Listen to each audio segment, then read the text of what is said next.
Hi everyone. Very good afternoon to you. It's such a wonderful feeling to be here.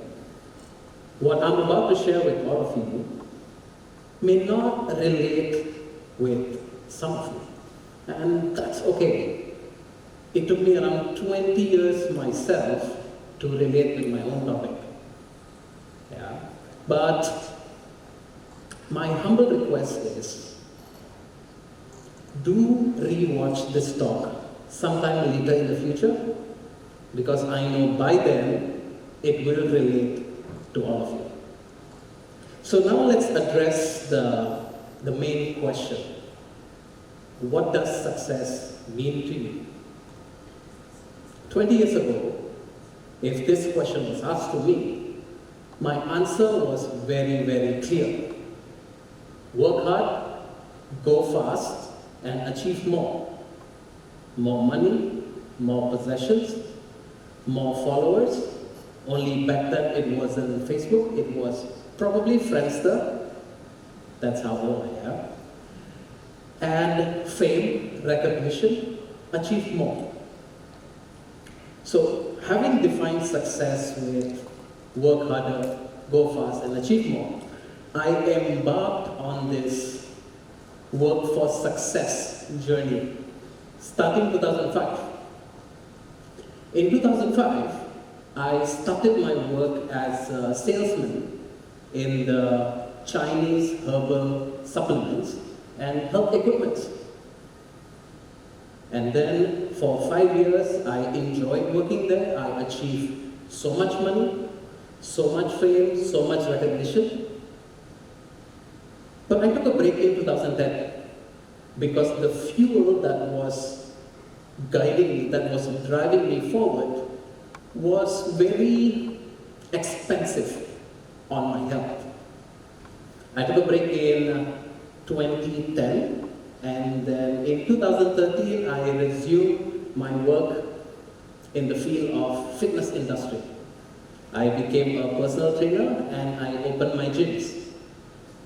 So the thing is, with this mentality, with this mindset, there was no stopping for me. It was work every day. It was no resting. It was no slowing down. I was barely at home during this period of my life.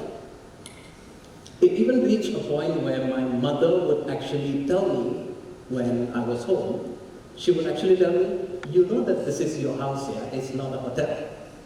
Do stay at home sometime. Don't just be out all the time.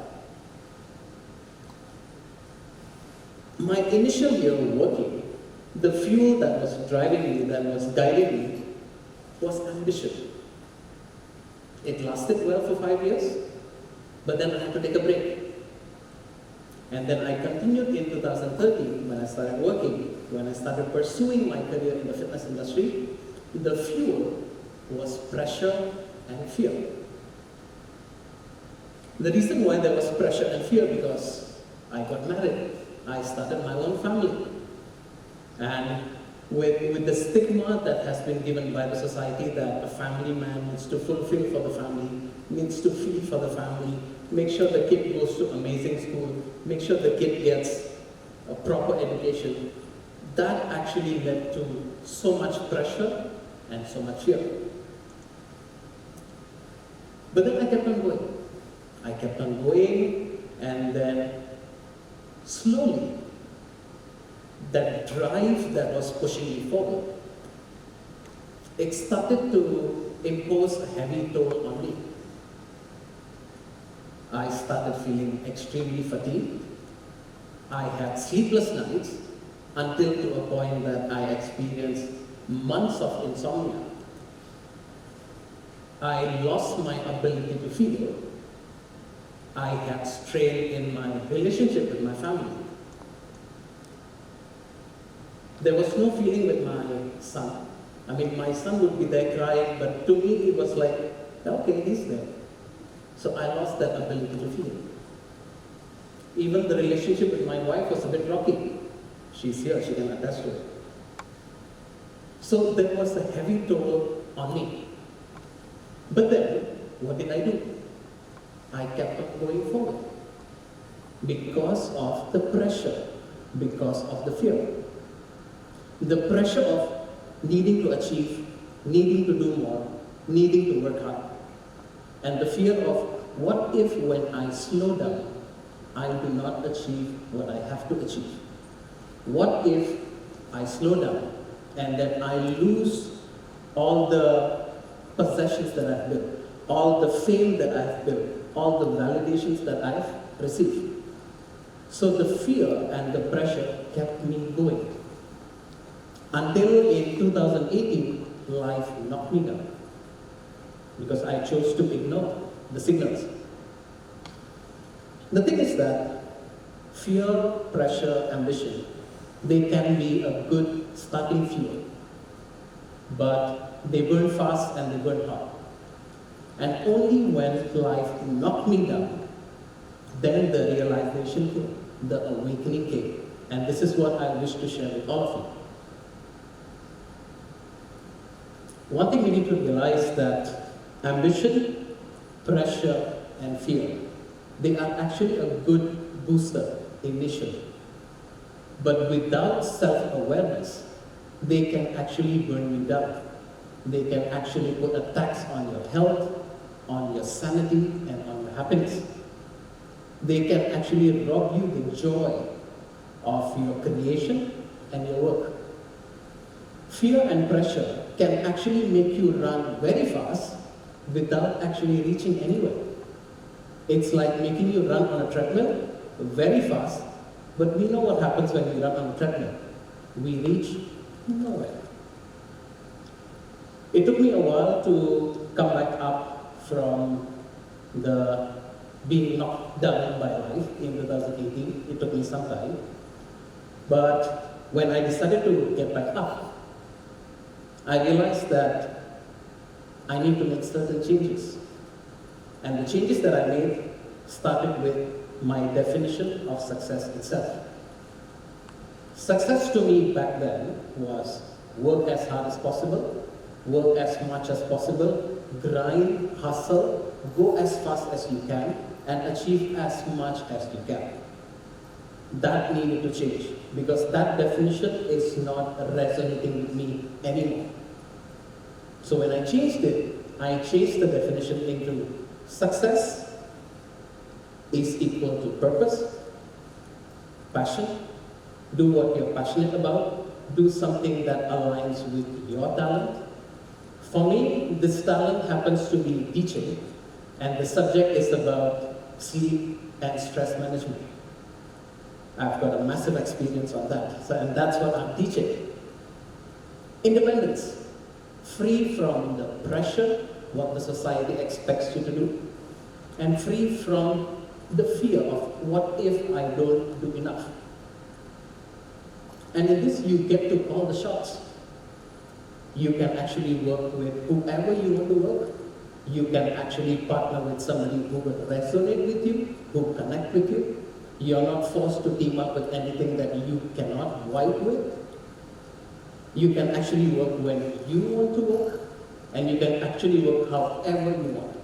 That's the independence.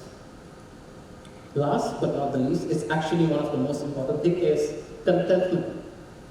When I was having the definition of achieve more, there was no finish line, which for me was very exhausting because every time I feel I am reaching my end goal, the finish line seems to move further away from me.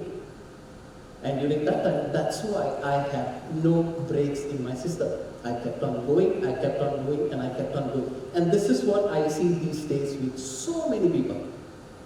There is no finish line. Why? Because they are not content with what they are achieving and how they are doing to achieve that. So this is why contentment, in my opinion, in my experience, is extremely important. Because we get to do what we enjoy doing. We know how much is enough. We know how far to go. We are aware of what we are doing. This is what I call having the art and skill of driving a car. When you want to reach a destination on a road trip, you don't just hit the gas. but you also don't hit the brake. It's a beautiful combination knowing when to hit the gas and when to apply the brakes. Then and only then you can enjoy your journey and at the same time reach your destination safely. And with this definition, I am able to achieve whatever I wanted to achieve without having to burn myself down. Health is good, sanity is good, relationship with everyone is good.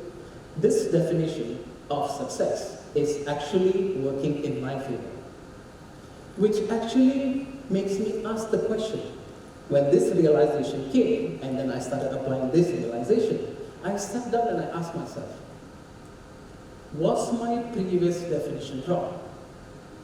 I kept on asking myself, was it wrong or was it okay? And the answer is, the definition wasn't wrong. It led me to reach this point. There was nothing wrong with the previous definition. However, it just served its purpose.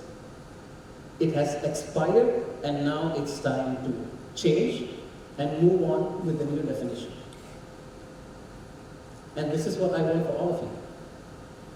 Whatever your definition of success is, if it propels you forward right now, please go with it. Stick with it. However, don't make the same mistakes I did. What I did was, when this definition wanted to change, it gave me the signals, but I refused to listen. Because I refused to listen, it knocked me down. It forced me to stop. And I wish that is not the mistake you all do. Because everyone, each one of you, deserve every bit of success, every bit of happiness that life has to offer, without having to sacrifice your health, your sanity, and your happiness. Thank you.